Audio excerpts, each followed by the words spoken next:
लड़का या लड़की का शादी होता है तो उस समय कैसे कैसे मैटर क्रिएट होता है, इस पे मैं चर्चा करना चाहता हूँ।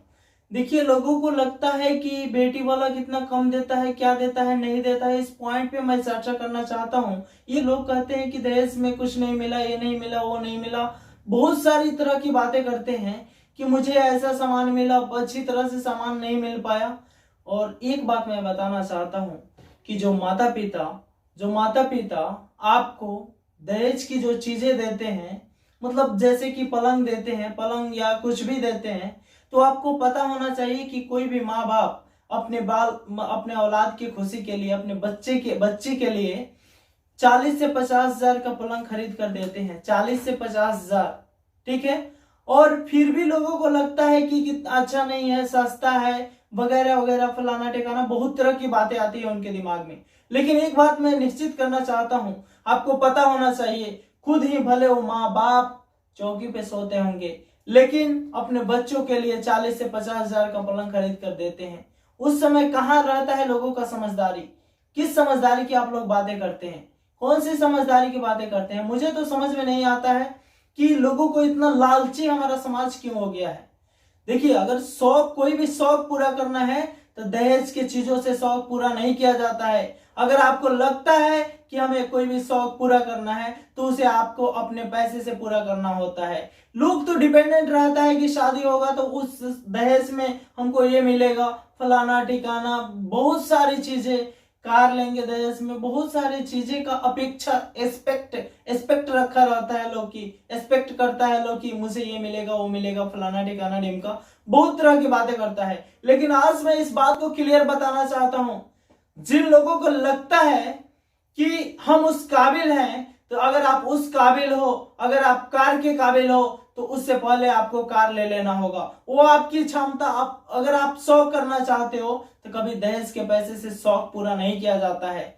और देखिए, लोग हमारे समाज में जब कुछ भी बेटी वाला कम या ज्यादा कुछ भी देता है तो हंसने वाले बहुत अच्छे तरीके से हंसते हैं, लेकिन उनको तब समझ में आता है जब उनके घर शादी होता है, उनके बच्चों के साथ ऐसा दुर्व्यवहार किया जाता है। जब देखिए, लोग कहीं भी जाते हैं तो शादी में अगर खाना में कुछ गड़बड़ी हो गया मिस्त्री की वजह से या कुछ भी, तो लोग बहुत तरह की बातें करते हैं, बहुत हंसते हैं। लेकिन मैं यहाँ एक बात बताना चाहता हूं कि जिस एक दिन के लिए एक माता पिता पूरा जिंदगी लगा देते हैं एक बच्चे की शादी के बारे में सोचने के लिए, और भी अपना 100% पैसा खर्चा करते हैं इस उम्मीद के साथ कि लोग उनको अच्छा कहें, लोग समझे, लेकिन लोग यहाँ समझने के लिए तैयार नहीं है। लोग किसी के बातों को नहीं समझते हैं, किसी के दुख दर्द तकलीफ को नहीं समझना चाहते हैं। वे जाएंगे, खाना खाएंगे। देखिए, अगर 10 तरह की सब्जी है, सच्चाई सुनिएगा, 10 तरह की सब्जी है, अगर एक सब्जी में नमक ज्यादा या कम हो गया तो 9 सब्जी को भूल जाएंगे, दाल चावल सब चीज भूल जाएंगे, और देखिए सिर्फ शिकायत करेंगे एक सब्जी का जिसमें नमक कम हो गया। साला शर्म आती है ऐसी सोच पे, मुझे शर्म आती है ऐसी सोच पे। इस सोच को चेंज करना होगा हमारे समाज के लोगों को। देखिए, कहीं ना कहीं एक बहुत इंपॉर्टेंट टॉपिक है।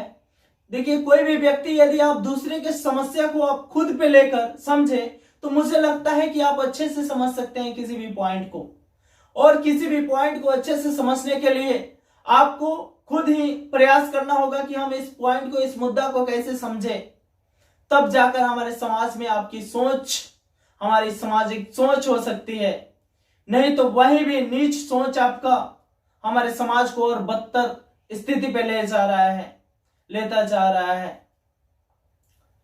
देखिए, कहीं सुनने को भी मिलता है, लोगों का कमेंट भी मिलता है कि वहां शादी में गए थे, वहां भोज खाने गए थे, या कहीं भी गए थे तो खाना अच्छा नहीं बना था, फलाना ठिकाना ढिमका, बहुत तरह की बातें करते हैं।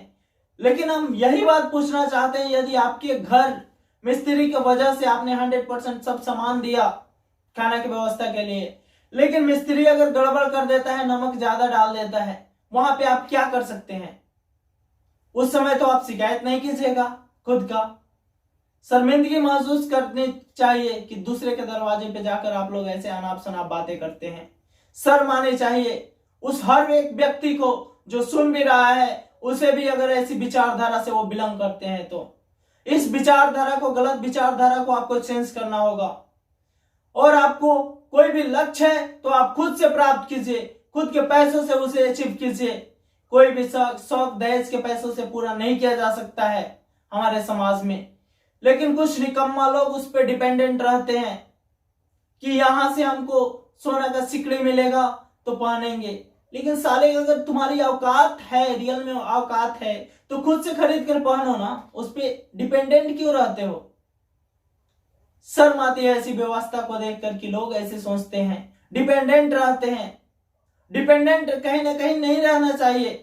और देखिए, जो एक्सपेक्ट, जितना ज्यादा आप किसी से एक्सपेक्ट करोगे उतना ही ज्यादा आपको तकलीफें होंगी। इस बात को आपको गांठ बांध लेना होगा अपने दिमाग में। एक्सपेक्ट किसी से किसी भी चीज का नहीं करना चाहिए। अगर कुछ एक्सपेक्ट करना है तो खुद से कीजिए। मुझे खुद ही करना है कुछ काम, तो आपको खुद ही से एक्सपेक्ट करना होगा। इस बात को आपको समझना होगा, तब जाकर आप जिंदगी में एक खुशहाल लाइफ जी सकते हो। समाज की बातें सुनोगे तो जिंदगी भर जहां से चलोगे वहीं पे ठहरे रह जाओगे, कभी भी जिंदगी में तरक्की नहीं कर पाओगे। इसलिए मेरे प्यारे दोस्तों, आप लोगों से मेरा अनुरोध है, कहीं भी शादी फंक्शन में जाएं, कोई भी गड़बड़ी या कुछ भी होता है तो वहां शिकायत ताना मारने की कोशिश ना करें। क्योंकि आपको पता होना चाहिए, एक माँ बाप पूरी जिंदगी बिता देते हैं इस चीज के लिए कि अपने बच्चों के शादी में अच्छे से खर्चा करना है, कमी नहीं होती है। एक दिन के जो आपके ऊपर खर्च होता है वो उनकी पूरी जिंदगी की कमी नहीं होती है। फिर भी बेशर्म लोग जाकर वहां तारीफ के जगह, प्रशंसा के जगह घटिया घटिया बातें करते हैं। शर्म आती है ऐसी व्यवस्था को देखकर। आप लोग को अपना सोच चेंज करना चाहिए। हमारे समाज के लिए कहीं ना कहीं ये बहुत घातक विचारधारा है। आप लोगों को वैसा नहीं करना चाहिए। You will have to understand it.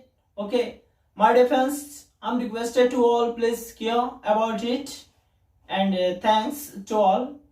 My dear friends, if you think that my video is good, then you should like. If you don't think, then it's okay, no mention.